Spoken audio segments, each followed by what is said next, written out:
At the beginning of this story, a classroom is shown where a boy named Jim is being beaten very badly by his teacher. Just then, the bell rings, signaling the end of the period. Jim tells his teacher, "You don't even know how to beat properly. I had just started enjoying it." Too bad, Father. I was just starting to enjoy myself. We can do it again tomorrow if you like, Mr. Carroll. After this, Jim leaves with his 3 friends. They are his best friends, whose names are Pedro, Mickey, and Neutron. All of them smoke, do a lot of mischief, and never think before doing anything. They even pour thinner on clothes and smell it to get intoxicated. But Jim has one special quality: he is very good at basketball. Their school's team has a basketball match with another school team, where Jim performs very well and they win the match. But while the match was going on, Jim's friend Pedro sneaks into the locker room and steals all the important things from the other team's players: money, watches, everything. When the 4 of them come out of the restaurant afterward, the other team approaches them and says, "We know you stole all our stuff. Quietly return it to us." But Jim and his friends don't accept it, and a huge fight breaks out between the 2 teams. Jim and his friends beat them up and run away. After this, Jim goes to a hospital where he meets Bobby. Jim has known Bobby since he was 3 years old. Bobby was the best basketball player on their team, but 2 years ago he found out that he had leukemia, that is blood cancer.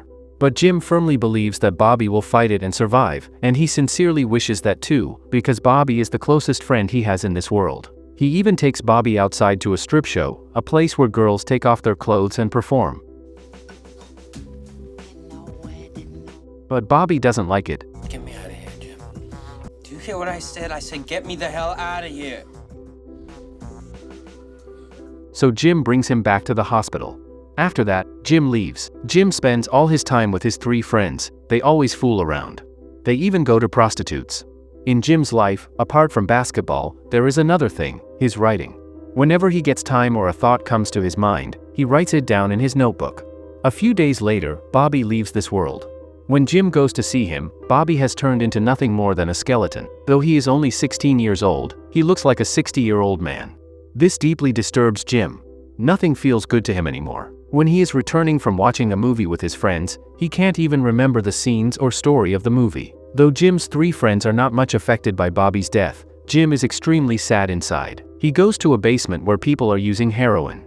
Even though Jim is very scared of injections, for the first time in his life, he uses heroin. After taking the drug, all his sadness, guilt, and pain disappear. He feels as if he is running in flower-filled valleys.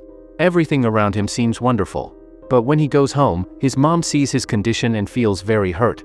Jim's mom works in a hospital. She tries to understand him, but Jim says, "Mom, you don't know anything." Gradually, Jim and his friends become addicted to this drug. At first, they used it once a week, then twice, and soon they felt like they needed it all the time. But the drug is very expensive, so they need money. One day, when an elderly woman is walking down a dark street, the 4 of them snatch her purse and run away. One of Jim's friends even hits her. The next day, when they all go to the school church, where attendance is compulsory, Jim says, "I won't go to confession today. I don't feel like it." The father says, "Perhaps you are the one who needs confession the most." After that, Jim enters the confessional room. A confessional is a place where a person can tell the father whatever is in his heart, and the father never shares it with anyone. Jim wants to open his heart and tell him about drugs and heroin, but he can't. Jim does want to quit this addiction, but every time he thinks, this is the last time, that last time never comes. One day, Jim is doing drugs in the school washroom, and just then his coach arrives. Though Jim hides his tablets, the coach suspects something. The coach tries to give Jim money in exchange for sexual abuse, but Jim refuses outright. You want more? Here. It's not gonna happen, Swifty. Put the money away. Just let me do it. I made a mistake, all right? Let's just pretend it never happened. Things will go back to exactly how they were before, okay? Jim takes his money but warns him, "Never come in front of me again and never say such things." The coach leaves, though he also knows Jim is using drugs. Now there's another basketball match. Before the match, Jim and his friends take drugs. Only Neutron tries to stop them. He tells them not to take pills before the match. But except Neutron, the other 3 take drugs. When the match starts, Jim and the other friend who took pills perform terribly. They can't even see the ball properly, and their team loses badly. The 3rd friend who also took drugs wasn't even in the team. He is the same guy who always steals from the other team during matches. Now the school father arrives with the police because he knows they are using drugs. They check their lockers, but don't find anything because they had already consumed it. The father says, "You are suspended from school for a week." The coach adds, "You are permanently removed from the basketball team." Jim replies, "You can't remove me, I quit your team myself. And I quit your school too." The father says, "Fine, I accept your resignation." Jim and his two friends leave school. Neutron stays because he neither took drugs nor wants to go with them. When Jim reaches home, his mom asks, "Why were you expelled from school?" Jim says, "We were conspired against. We never took any pills." Just then, his mom shows him the pills she found at home and asks, "What are you gonna tell me, they're vitamins?" Jim gets angry, misbehaves with her, and his mom tells him, "Leave my house." Jim storms out. His mom throws his basketball trophy, which he once won, out the window. Jim says, "I will never come back home. You will never see me again." His mom pleads, "Jim, please don't say that," because she loves him very much and doesn't want him to ruin his life. Jim looks at his broken trophy, his dream shattered. He picks it up, throws it in the garbage bin, and leaves. Now Jim and his friends need money for drugs. They steal cars. They hang around with people who do drugs. Day and night, they are immersed in that world. For them, this is the only real world. Slowly, their habits get worse. They even go to rob a store. Inside the store, Mickey finds a gun without bullets and keeps it. But they don't get money. Soon the police are about to arrive. Jim and Mickey tell Pedro they should leave, but he is high and hallucinating. He thinks he is in an ice cream parlor. So Jim and Mickey have to leave him behind. The police come and arrest Pedro. Jim and Mickey go to a bar, where on TV they see news about the kids they once played basketball with. Those kids have now been selected for the All-American High School Games basketball team. They are making their families proud. One boy even greets his mom on TV. This was once Jim and Mickey's dream too. They could have been on that team. But they took the wrong path. Jim goes outside his home and secretly watches his mom carrying groceries inside. But he doesn't have the courage to meet her, and he walks back to the place where he takes drugs. There, a boy attacks Jim, because Jim once gave his girlfriend some drugs that got her dangerously high.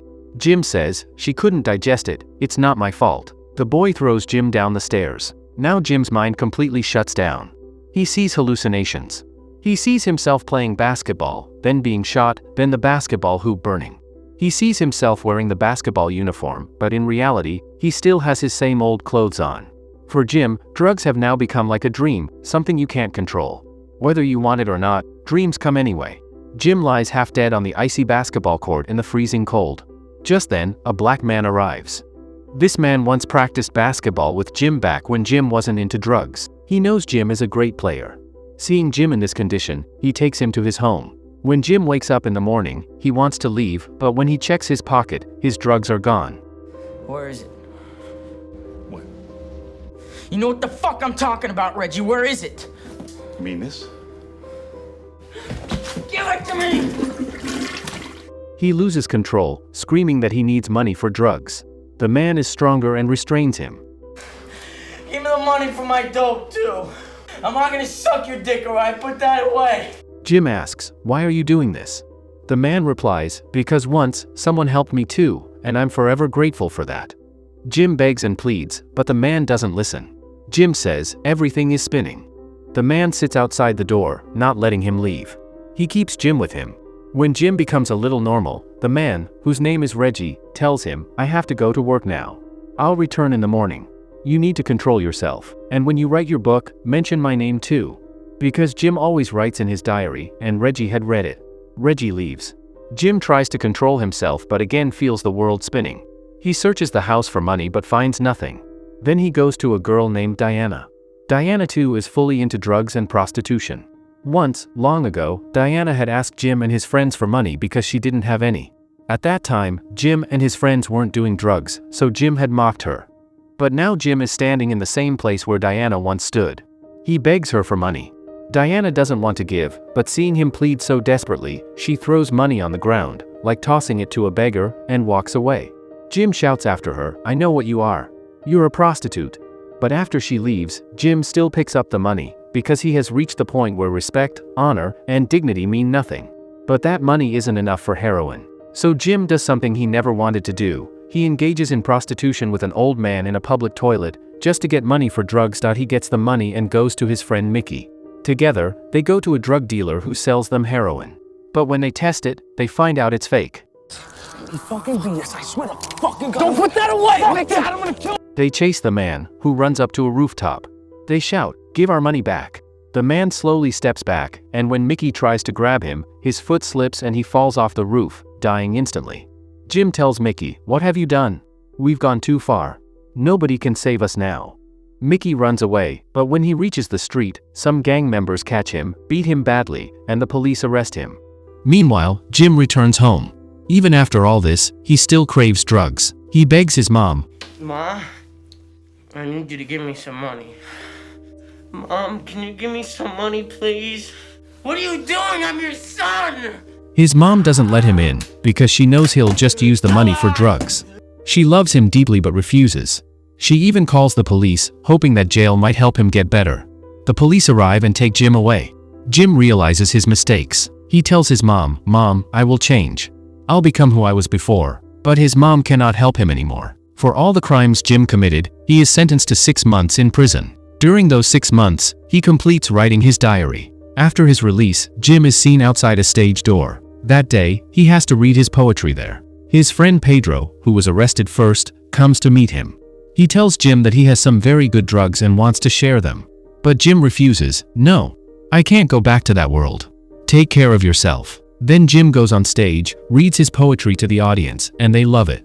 Everyone claps for him. In the end, it is revealed that Jim completed his diary, The Basketball Diaries, at the age of 17, and it became very famous. By the time he was 22, 3 volumes of his poetry were published. He also recorded 4 albums. Until 2009, he lived in New York, working as a poet, musician, novelist, and performer.